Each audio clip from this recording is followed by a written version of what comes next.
আত্মহত্যাকে হত্যা বলে চালিয়ে বেলডাঙ্গায় যে জঙ্গিপনা তৃণমূল কংগ্রেস করেছে এবং সেই জঙ্গিপনার সার্টিফিকেট দিয়েছে, এই সবটা মিলিয়ে এনআইএ তদন্ত, কেন্দ্রীয় বাহিনী, এগুলো তো খুব স্বাভাবিক ঘটনা। এই রাজ্যে এখনো রাষ্ট্রপতি শাসন জারি হয়নি, এটাই মনে হয় এই সরকারের সব থেকে বড় ভাগ্য।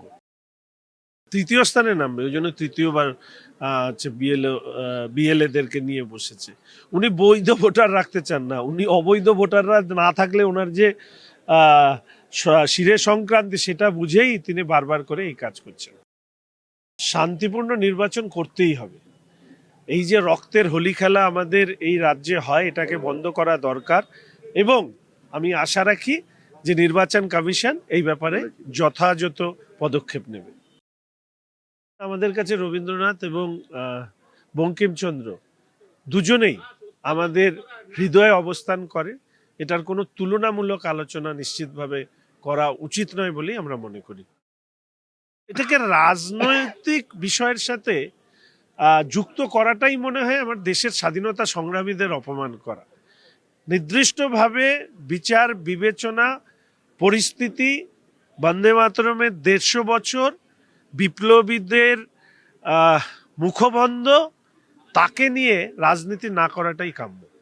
আমাদের চিংড়িঘাটার মেট্রোর কাজ দীর্ঘদিন ধরে আটকে রাখার পেছনে এদের রাজনৈতিক পরিকল্পনা রয়েছে এবং সেই পরিকল্পনার অংশ হিসাবে বারবার সুপ্রিম কোর্টে যাওয়া, হাইকোর্টে মামলা দায়ের করা, হাইকোর্টে হেরে সুপ্রিম কোর্টে যাওয়া, এটা এক ধরনের অভ্যাসে দাঁড় করিয়েছে তৃণমূল কংগ্রেসের রাজ্যের সরকার, আর তার জন্য সরকারি পয়সার বলি দিতে হচ্ছে।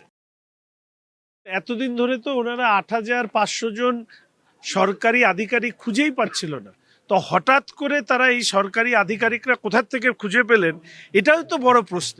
ফলে ভেজাল তালিকা দেবার সম্ভাবনা যথেষ্ট রয়েছে। মাননীয় বিরোধী দলনেতা নিশ্চিতভাবে এই ব্যাপারে তথ্য মানুষের সামনে আনবেন। তবে সবথেকে বড় সমস্যা হচ্ছে এই রাজ্যের সরকারের প্রতিটি অন্যায়, সেই অন্যায়কে প্রকাশ্যে আনার জন্য অনেককেই অনেকবার আদালতে দৌড়তে হচ্ছে। এই রাজ্যের সরকার আর অন্যায় দুটো শব্দ সমার্থক।